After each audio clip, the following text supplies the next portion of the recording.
CST en 2001 que les téléspectateurs de TF1 ont eu pour la première fois l'occasion de découvrir la Star Academy.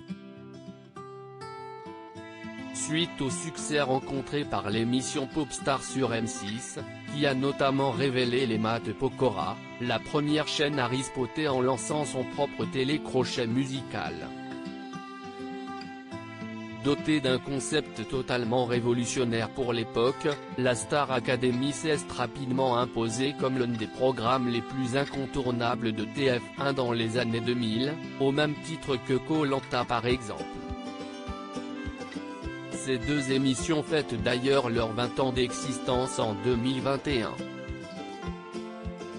Tandis que Koh-Lanta a eu droit à une saison All-Star exceptionnelle pour célébrer cet événement, la Star Academy sera quant à elle mise à l'honneur dans un programme spécial intitulé Star Academy, on s'était dit rendez-vous dans 20 ans, diffusé samedi 30 octobre 2021, à partir de 21h05 sur TF1.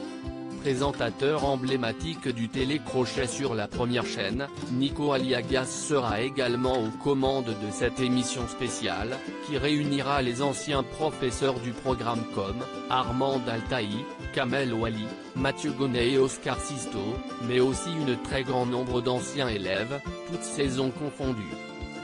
Parmi ces derniers, les téléspectateurs de TF1 auront la joie de retrouver les anciens vainqueurs du télécrochet tels que Jennifer Bartoli, saison 1, Nolwenn Leroy, saison 2, Élodie Frégé, saison 3, Magali Vaé, saison 5, Cyril Sinelu, saison 6, mais aussi Quentin Mosiman, saison 7. Chacun d'entre eux ne devrait sans doute pas manquer l'occasion de rendre hommage au grand vainqueur de la saison 4, Grégory Lemarchal, qui est mort en 2007 de la mucoviscidose. Star Academy, une récompense qui a diminué pour les derniers vainqueurs à l'époque, les gains de chaque vainqueur de la Star Academy étaient assez conséquents.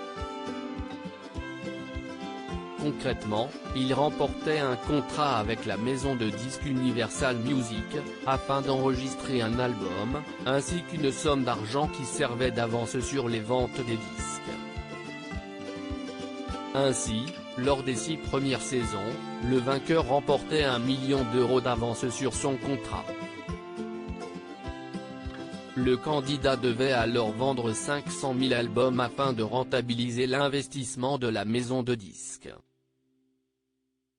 Pour la 7e saison, le gagnant ne recevait qu'une avance de 200 000 euros pour son premier album, tandis que le versement du million d'euros était ensuite échelonné sur toute la durée du contrat.